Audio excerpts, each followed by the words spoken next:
See, I had built a self-managing law firm. Those are terms that Dan Sullivan, the strategic coach, always used. But I hadn't built a self-growing law firm because it had gone up and down within this framework, but never really grew. It made me a good amount of money every year, and it filled one pocket, and it was a great entrepreneurial experience. But now my commitment was to come back and grow a company that wasn't dependent on any one person, including me. Our guest today is the founder of the Estate Planning Law Center in 1995 and Medicaid Practice Systems in 2001. He then transformed that into Lawyers with Purpose in 2012. Shortly thereafter, he spearheaded one of the first cloud-based law practice management systems with document integration, a true innovator in his field. Then, in 2021, he launched Atter Legal, a digital, easy-to-use, client-focused platform to digitize how lawyers communicate with clients in the modern world. Welcome to the show, Dave Zumpano. Thank you. Good to be here, as always, Richard. Now, you've had a fascinating career, an in-depth career in the legal field. And what I really appreciate about you, Dave, is how you look at everything in the eyes of business. You know, a lot of law professionals that I've met and I know, they're very focused and very good at the law. And then there's people like you who are good at that, but also really good at building a business.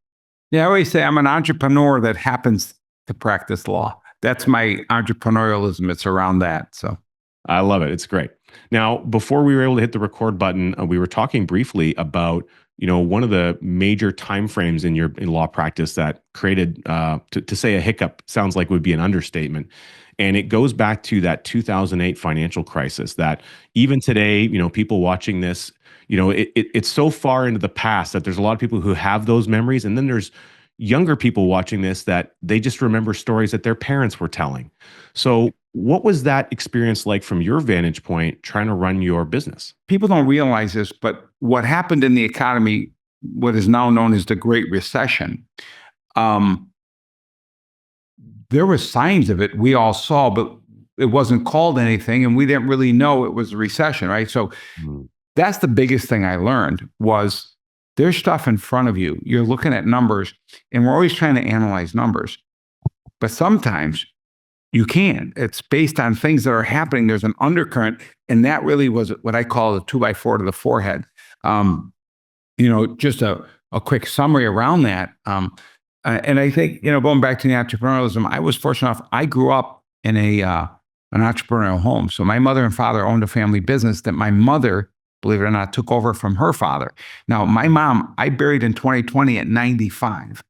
So you think about a woman who in the 1930s and 40s, father had a problem and they sent her out to work to go call on a customer. And the customer called my grandfather and said, "Don't you ever send a woman to do a man's job." So that same woman that experienced that, after she retired and into her 80s, she was selling things on eBay. So imagine that's the household I grew up in. My mom was really the entrepreneur. My dad, he was sales. Everybody loved my dad. Oh, Johnny, and I didn't realize that I got my PhD growing up, right? And I'm the youngest of 10 kids, and 6 of us were entrepreneurs. So it's interesting. But when the Great Recession happened, there was no entrepreneurial skills involved. It happened, and bam. So I'll tell you what physically happened. My practice, I started in 95, and I had a really, really successful practice, and it was growing like very successfully. And but the problem was I didn't have the big fat gray-haired guy in the corner that I can go and ask questions, right? Because my parents were in the food business. They didn't run law firms, right? None of my brothers were lawyers. I had doctor brothers, I had engineer brothers, but I had no one to go to. And so I just kind of faked it till I made it, right? And then I joined a national legal organization. And when I joined that national legal organization of attorneys all over the country, this is the late 90s, they had this cool thing called a listserv where you could type a question and hundreds of people would respond to you. I mean, this was the greatest thing since sliced bread. Well, when I started attending those events, what happened was people started saying, "What are you doing? Why are you having so much success?" And as a result, I started sharing that, and I became known as the founder of the Medicaid practice industry because no attorneys were doing Medicaid planning. And I was doing it locally and having great success. But they said, oh, isn't that for poor people?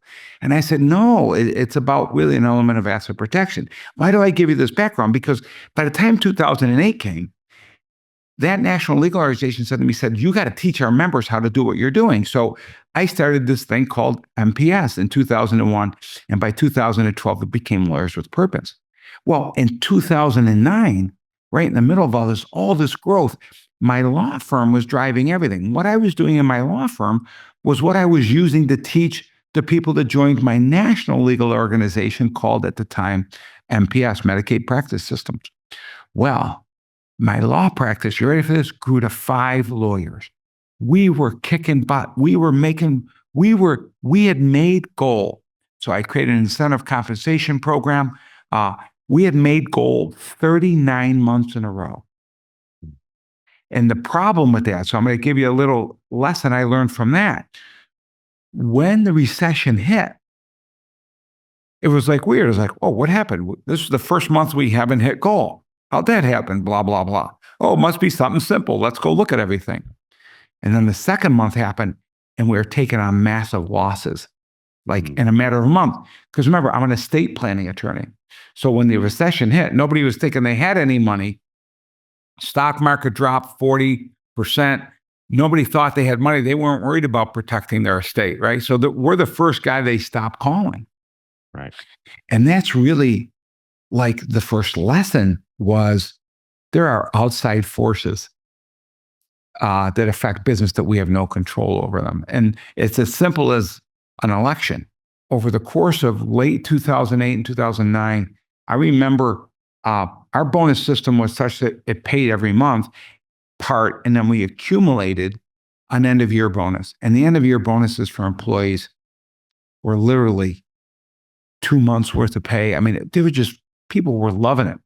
We wiped out the entire balance of the bonus account before November 1st of that year. And it just from September and October, it was like, boom, we went from this to just boom.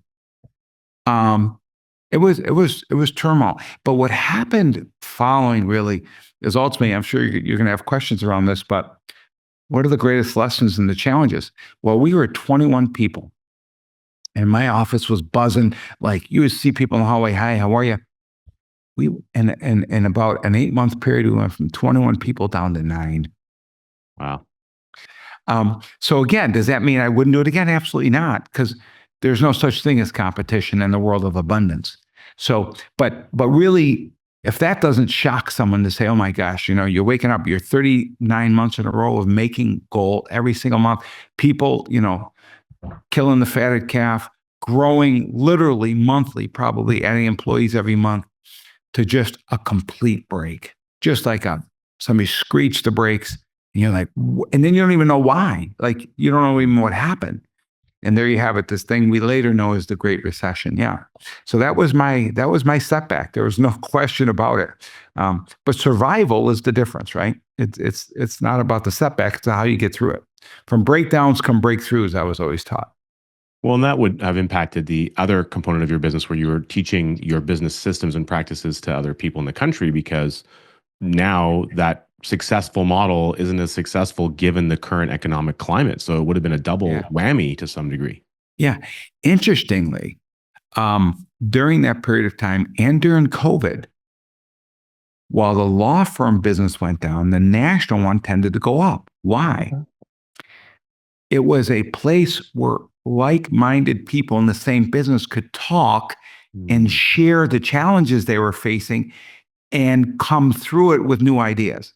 So as recently as COVID, like when COVID hit again, all the law firms shut down. I remember in New York, everything had to be shut down, and I applied for a waiver. And they say, why should we give you a lawyer the waiver? And I'm like, I'm not a regular lawyer. I'm an estate planning lawyer. I've got to get in. I've got to get healthcare proxies to these people who are getting sick, powers of attorneys, all these things that are, you got people that are being affected by this virus that are owning businesses and things of that nature. And so they actually, I think I may have been the first attorney in the state of New York that was granted an exception to be allowed to stay open. But what I found was community, right? What community are you part of that helps you? Because what created this to begin with was I didn't have the big fat gray haired guy in the corner. Now I laugh, I'm the big fat gray haired guy in the corner, right? But I didn't have anyone to talk to. So this national organization I joined that had this thing called, a cool thing called the listserv, where you can communicate with people, actually had the inverse, because people went to that to find solutions because they're all going, no one knew who to turn to. So it gave us a platform where we were able to talk to lawyers all over the country, dealing with the challenges. And what was really cool was, as one of us found a solution, even if it's a small solution, we shared it. And other ones come back and say, yeah, that worked for me too. So I think that's another takeaway that was what I would call an unanticipated byproduct because of the two companies I had, was that the ability to adapt will really depend on the size and expertise of your community or communities you hang in, right? I'm not talking about your local community where you live and have dinner.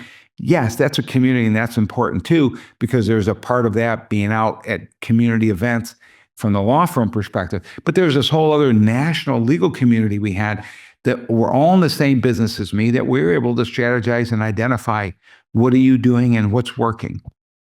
Well, the fact that you could even be a part of that community, I mean, that it existed obviously is a huge, huge benefit.